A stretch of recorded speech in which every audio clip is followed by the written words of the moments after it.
Hey everyone. So basically what I'm going to do in this small talk is I'm going to tell you a little bit about deductive arguments. What I'm going to do first is I'm going to go through deductive arguments and validity and soundness. I'm not going to repeat everything that's in the big lecture. I'm just going to repeat some core points. And then I'm going to give you two examples of deductive arguments from the videos that I shared with you. This is the initial set of videos, not the later set. And so I'm going to look at the one about the mysterious stranger. This is the Mark Twain one. And I'm going to look at the Babelfish argument from the Hitchhiker's Guide to the Galaxy. I'm going to show you, how it is that we make use of these deductive arguments and also how we criticize them. So let me just start by saying that a deductive argument is one of three types of arguments. We'll talk about inductive and abductive in class if we haven't done so already. And what's really impressive about deductive arguments is that they're arguments that are able to establish their conclusion with absolute certainty. So in other words, if the premises turn out to be true, there's no way the conclusion will turn out to be false. You can be 100% certain. And this is really awesome. And here's why it's awesome. Because it's like if you begin with truth, you'll always end with truth. There's no way for you to go wrong with a deductive argument. Provided the premises are true, the conclusion will always be true. So this means that you can expand the scope of your knowledge using deductive arguments in a way where you can also at the same time be avoiding error altogether. As long as you start with truth, you'll always end with truth. One way I like to think of a deductive argument is that so here when I talk about a deductive argument, I'm also talking about a valid deductive argument, right? So of course you can have something that looks like a deductive argument to be a bad deductive argument. But what's nice about deductive arguments is like you can think of them as they're like a pipe. And what's really cool about this pipe is that provided you put water on one side, you'll always get water on the other side. It won't leak any of the water and it won't pollute any of the water. So this is what a deductive argument is like. As long as you plug in this water, which for us is truth, you'll always get truth out the other side. And as I said, it expands your knowledge because you started out with two sentences that you knew to be true, and now you conclude by having one more or more than one more sentence that turns out to be true. Of course, you can also have more than one premise, as I'm going to show you right now. So, in deductive arguments, in arguments in general, we don't always focus on truth. Well, we focus on truth, but we don't first focus on truth. So, the first question you want to ask yourself when you're confronted with an argument isn't, is this argument true? The first thing you want to know is, does this argument use a method that preserves truth and that can establish future truths? Because if you start by focusing on truth alone, well, you can hit truth by accident. I can right now guess who's going to win the next World Cup, and I can guess correctly, and so I know the truth, but it's not like I have a method of figuring out future truths. I somehow lucked out. Sometimes you can get to the truth by accident, and that's not everything that you want. Sometimes what you want is more than that. What you want is to have a method of reaching truths, and this is really why we don't focus on truth in the first place in deductive arguments. So you can say that in a deductive argument, a good deductive argument is a sound deductive argument. And to get to a sound deductive argument, the first thing you have to establish is that this argument is valid. So the validity of a deductive argument is something that we consider before asking, are its premises true? And now, what's validity? Well, validity is just checking whether it really is the sort of pipe where if you plug in truth on one side, you'll get truth out on the other side. So with validity, to say that an argument is valid means that it preserves truth. So you can, instead of asking yourself, is the argument valid? There's an alternative question you can ask yourself. You can ask yourself, if I believed the premises, or if the premises were true, would the conclusion have to be true? And here when I say have to, I mean it must be. Like there's no way for it to not be true if the premises are true. So if I start with the argument and say something like, Rami is a cat, all cats are dinosaurs, therefore Rami is a dinosaur. I mean, if you start by focusing on truth, the first thing you're going to say is, oh, this argument sucks. But this argument doesn't suck. it's actually a valid argument. And although it's not a sound argument, so soundness is just validity plus the truth of the premises, it's not a sound argument, but it is a valid argument. Because if you ask yourself, let's say it is true that Rami is a cat, and let's say it's true that all cats are dinosaurs. Would Rami have to be a dinosaur? Yeah, pretty much. If Rami's a cat and all cats are dinosaurs, Rami would have to be a dinosaur. So you know that this argument, if its premises are true, its conclusion will always turn out to be true. And this is to say that it's valid. Okay, just very, very quickly, I've recapped what these valid arguments are, and please watch the longer lecture if you're uncertain about something, and then we can talk about it in class. Okay, so what I want to do is I want to show you how you can make use of these deductive arguments in, for instance, these videos that we looked at. And I want to point out something. Look, all humans use arguments, but we don't always organize our arguments, and we don't always say everything that needs to be said to establish an argument. When you look at any piece where somebody is trying to convince you of something, you can try to extract the argument from it. And this is really what we're going to be doing right now. So let's start doing that, and we're going to start doing that by looking at this mysterious stranger clip. And I'm just going to pull it up. Okay. So, in the mysterious stranger, of course, lots of things get said in the video. Not everything is an argument. So I'm going to extract one argument. So actually, we're going to talk about Satan's argument. So Satan gives an argument to absolve himself or itself from the responsibility of having killed all those humans and destroyed that village. And Mark Twain is giving an argument. So Mark Twain is the author of The Mysterious Stranger, this story. And Mark Twain is giving an argument by using this scenario. So let me just read to you some of the quotes from the video that you guys watched. Huckleberry Finn says to Satan, how did you learn to do that? And this is after Satan has just grown this beautiful garden. And now Satan answers, he says, I didn't learn it at all. It comes naturally to me, like other curious things. And then later on, the characters, after he's just killed everyone, they say, you murdered them. And he says, never mind them. People are of no value. We can make some more sometime if we need them. And then he says, this statement, actually I think he says this a little bit before. He says, I can do no wrong, for I do not know what it is. So actually, this is all the stuff that we need to see what Satan's argument is supposed to be. Roughly, here's what Satan is trying to say. They're trying to say that they couldn't have done something wrong by killing all of these people because, in fact, they don't know what wrong is. So they can't do wrong because they don't know what wrongness is. And now, this is a claim that Satan is making, and we can formalize this claim using a deductive argument. So you should be able to see it in the video.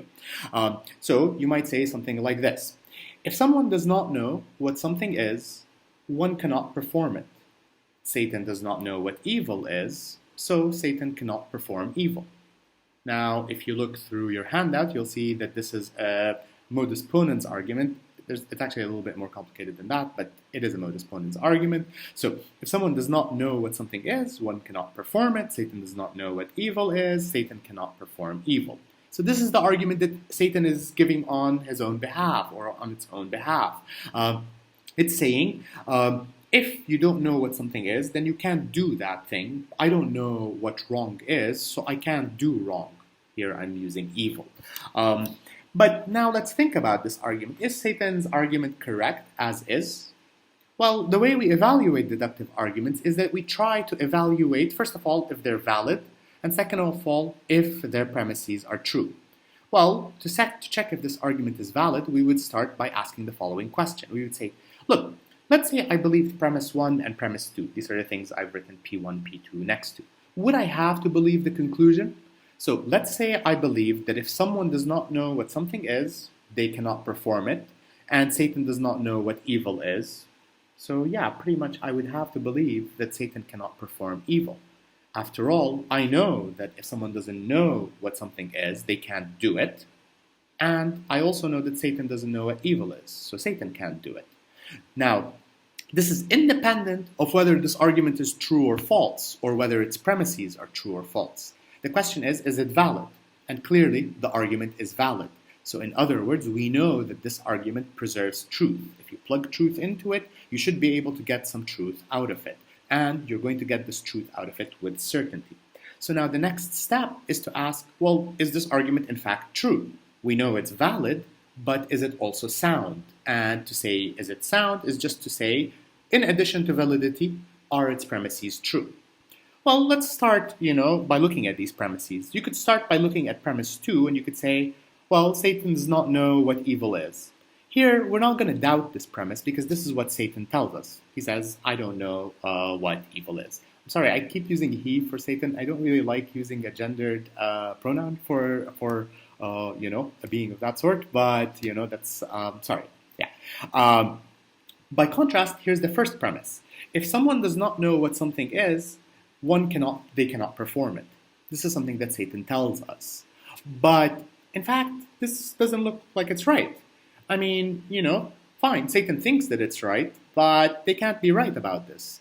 Because if someone does not know what something is, they cannot perform it. Well, here's a counterexample. Take an ignorant murderer, okay? This person murders people, but they're ignorant. They just don't know what murder is. They don't know, that it's a bad thing to do, etc., etc. Still, they can go strangle someone. So they've murdered someone. They don't know what murder is. Maybe they don't know what they're doing, but they just murdered someone. So clearly, if someone does not know what something is, one cannot perform it, is false. Even if you don't know what something is, you can still do it. You might not know, for instance, what plagiarism is, but you can still plagiarize. You might not know what lying is, but you can still lie. So Satan's argument is wrong. Now, in philosophy, we don't just stop there. We don't just say, oh, the argument's wrong, that's it, game over. Actually, what we're trying to do is we're trying to think of the best version of even our opponent's argument. This is called the principle of charity. And the reason we think of the best version of the argument is that if you're trying to convince others, it doesn't pay to treat their arguments as if they're, insignificant. It doesn't help to, weaken their arguments. This is the Straw Man Fallacy. It doesn't help if you weaken their arguments and then attack the weak version of it, because then they can always come back to you with a strong version. Maybe Satan misspoke, and maybe there's a true thought behind what it's saying. So, in fact, we can try to correct Satan's argument for it. And we might do this by saying something like this. So let's replace P1 with P1 star. So P1 star says, if someone cannot know what something is, one cannot perform it. Now notice that the change that I made is that instead of saying if someone does not know what something is, now I'm saying if someone cannot know what something is. There's a big difference because, look, the ignorant murderer, maybe if they just, sat and paid attention for a little bit, they can learn what murder is and what's wrong about murder. So they might be ignorant, but it might be possible to cure them of their ignorance. And so maybe that's the issue. Maybe premise 1 was wrong and premise 1 star is better because this one says you cannot know what it is. So in other words, there's nothing that you might be able to do in order to learn what this thing is. And maybe if there's nothing you can do to learn about something, then you can't perform that thing. Well, okay, I guess this answers the ignorant murderer counterexample. Now, the ignorant murderer is not a counterexample because the ignorant murderer can know if they just sit and learn about what wrong and what murder is. But we want somebody that cannot know what something is. So here's a counterexample. We can take P1 star and now think about a different sort of murderer. Let's call this the Down syndrome murderer.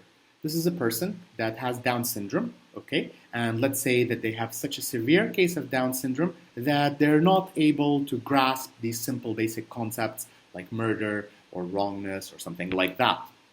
And now the question is, can there be a Down syndrome murderer? Somebody with Down syndrome who's also a murderer?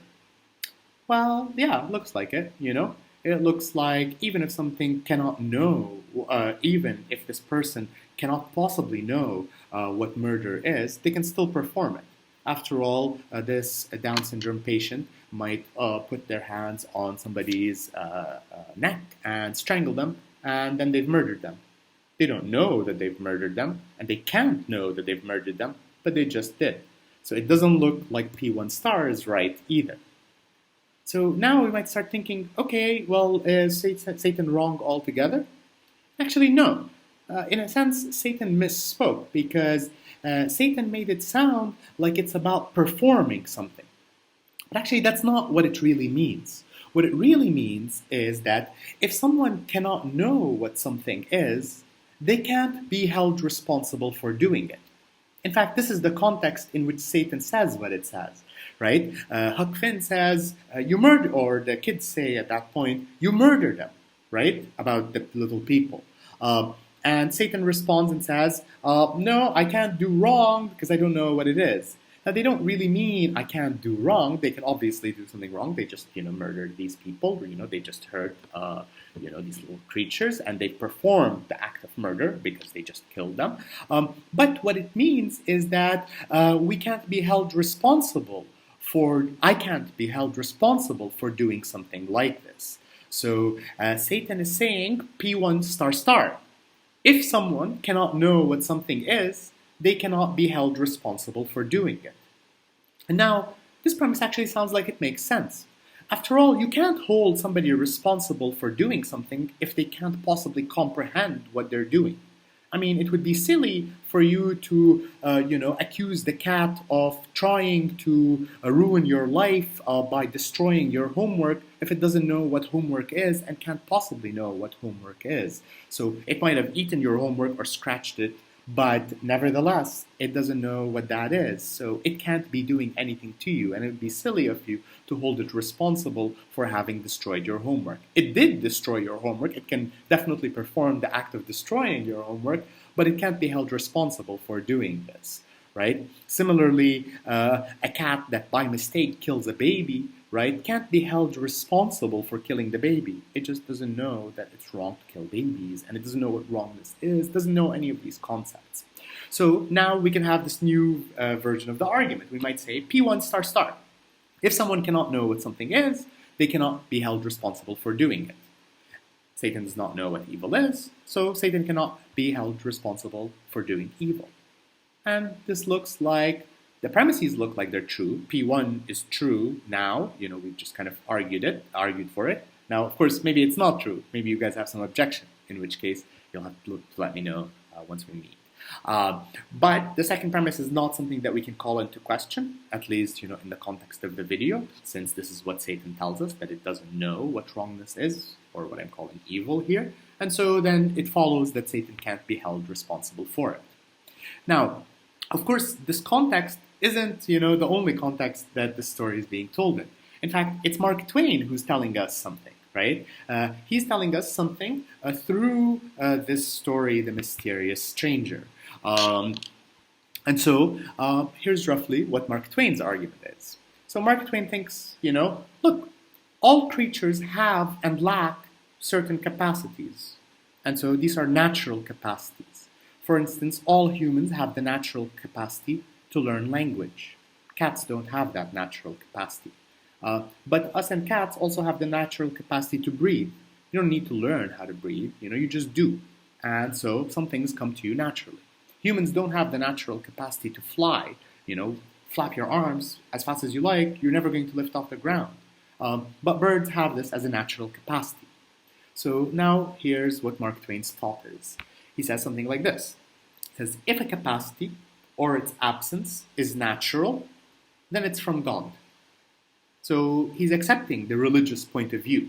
He's saying, yeah, if something is by nature in us, then it comes from God. This is what the religious person believes. This is what anybody who believes in God believes, that God created the world in a particular way. And so if we humans breathe and cats breathe, then it's because God gave us that capacity. And if we don't fly and birds fly, then it's because God didn't give us that capacity, but gave birds that capacity.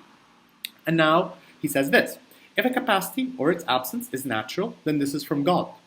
Well, Satan lacks the natural capacity to comprehend right and wrong. So in other words, Satan lacks moral comprehension. Well, if a capacity or its absence is natural, then this means it's from God, and Satan lacks this natural capacity, then Satan's lack of moral comprehension comes from God. So really, if we want to hold, Satan responsible for what it's doing, what we would really have to do is hold God responsible for what it's doing. After all, it gave Satan its natural capacities, and those natural capacities didn't include comprehending right from wrong. And so, really, if anyone is responsible, it's God who gave those moral capacities to Satan. Now, this is something that we can think, Mark Twain is a point that Mark Twain is making. And it's not like Mark Twain is trying to tell us, God's evil or something like that, but maybe he's trying to point out, that Satan is like a natural force. There's evil in nature, and it's not like it's evil that is embodied in Satan, who it's Satan's fault for doing this. Rather, it's the way the world is, or the way God created the world. Okay. So as you can see, we can take, this discourse that happens in this short video and transform it into a very formal argument. And then we can evaluate this argument. So, when we look at Mark Twain's argument, we might wonder, is P1 true? Is P2 true? Should we accept them? Should we not accept them? But certainly, if they are true, it would turn out that the conclusion is true, given that the argument is valid. So the only question is whether it's sound. Most of the time in this class, we'll be looking at valid arguments. The only question is always going to be, are they sound? And it's difficult to establish an argument's soundness. Okay, that was a quick run-through of this argument. Hopefully you guys will be able to watch this as fast as you want, and certainly you can ask me questions, so I hope it wasn't too fast. Now let's turn to the Babel fish argument, which is actually a more complex argument, but it's an interesting argument. In fact, it's the most formal one of the ones that we looked at in the class. So here's what this argument says. Let me read out, what is said in the little video. The narrator says, now, it's such a bizarrely improbable coincidence that anything so mind-bogglingly useful could have evolved purely by chance that some thinkers have chosen to see it as a final and clinching proof of the non-existence of God. So they're taking the Babel fish, which, remember, it's a fish that you throw into your ear, and when you throw it into your ear, it takes any sound waves it receives and digests them into a language that you can understand somehow. So, apparently, some thinkers have used the Babel fish as an argument against God's non-existence. So, here's the argument. The argument goes something like this. I'm still quoting the video. Also, the book, the argument goes something like this. I refuse to prove that I exist, says God, for proof denies faith, and without faith I am nothing. But, says man, the Babel fish is a dead giveaway, isn't it? It couldn't have evolved by chance. It proves you do exist, and therefore, by your own argument, you don't. QED. Oh dear, says God, I hadn't thought of that, and promptly vanishes in a puff of logic. Now, the Hitchhiker's Guide to the Galaxy is funny, it's profound in lots of ways, but it's also meant to be funny, and so this is not meant to be a real argument against the non-existence of God, but it is a logical argument. And I'm going to try to show you that, in fact, if really the Babel fish did exist, and it was really inconceivable that the Babel fish would have evolved by accident, and if God had also said, I refuse to prove that I exist, then we would have to believe that this was a proof of the non-existence of God. So here's how we might formalize this argument. We could start by saying P1. If there is no faith, then there is no God. This is what God says. He says, I refuse to prove that I exist, for proof denies faith, and without faith I am nothing. So if there is no faith, then there is no God. And if there is a proof of God, then there is no faith. So this is the principle that proof denies faith, which also God tells us, right? So in other words, if you have proof of something, you don't need to have faith in it. If I have a proof that you are a good person, I don't have to have a faith in your goodness. I would just have it proved. So now we started with P1. If there is no faith, then there is no God. If there is a proof of God, then there is no faith. So if there is a proof of God, then there is no God. And we can see that this first conclusion follows from the other two by according to the hypothetical syllogism. So you can look on your handout and you'll see that the hypothetical syllogism says if P then Q, if Q then R, so if P then R. Well, here we have that. We have if there is a proof of God, then there is no faith, and if there is no faith, then there is no God. So if there is a proof of God, then there is no faith. Then there is no God. So now we've gotten to the conclusion. Our first conclusion is if there is a proof of God, there is no God. And now P3 is the Babelfish is a proof of God. And so if the Babelfish is a proof of God, then it follows that there is no God. Because the idea is that God says there can't be proof of me, because with proof, I'm nothing. And so if the Babelfish is proof, then God is nothing. So God doesn't exist. And so this is the big argument that the Hitchhiker's Guide to the Galaxy is giving. Now you might start looking at these premises and you could be like, okay, wait. Maybe,